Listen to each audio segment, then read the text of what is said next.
কিন্তু আজকে যে প্রশ্ন উঠে গেছে ইতিমধ্যে, যে প্রাণ যে দিল, এত যে গেল, এত যে দিলাম আমরা, তার ফলশ্রুতি কি এই বাংলাদেশ? আমরা এটাই দেখতে চেয়েছি যে 3 মাস হয়নি, এখনই রাস্তায় রাস্তায় লড়াই শুরু হয়েছে। 3 মাসও যায়নি, এখন একজন আরেকজনের বুকে রক্ত ঝরাচ্ছে। 3 মাসও যায়নি, এখন পত্রিকা অফিস পুড়িয়ে দেওয়া হচ্ছে, আক্রমণ করছে। কোন বাংলাদেশ? আমরা কি 5 তারিখের আগে এই বাংলাদেশকে চিনতাম? তাহলে আজকে কেন এই ভয়াবহ বিভাজ্যতা? আজকে কেন এই ভয়াবহ হিংসা? আজকে কেন এই ভয়াবহ অস্থিরতা? কোথায় সমস্যাটা? কোথায়? আমি প্রশ্নগুলো আপনাদের সামনে এই জন্য তুলছি যে আপনারা এখানে এই সমাজের শ্রেষ্ঠ লোকগুলো বসে আছেন।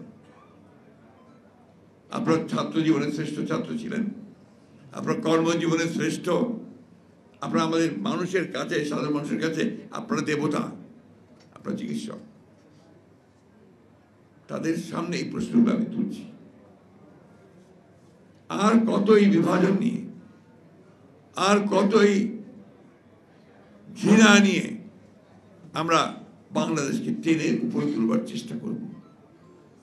বারবার টেনে তোলা হবে, আবার পড়বে ঘৃণা দিয়ে, মিথ্যা দিয়ে, দানবীয় শক্তি দিয়ে, আবার উঠবে, আবার ফেলবে।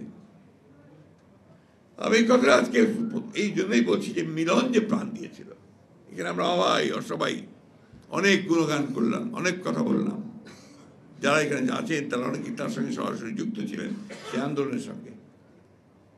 আমাদের কি দুর্ভাগ্য দেখেন, আমাদের ব্যর্থতা যে আমরা মিলনের সেই রক্তত্যাগ, আত্মত্যাগ, তাকে কিন্তু আমরা সত্যিকার অর্থেই বাস্তবে রূপ দিতে পারিনি।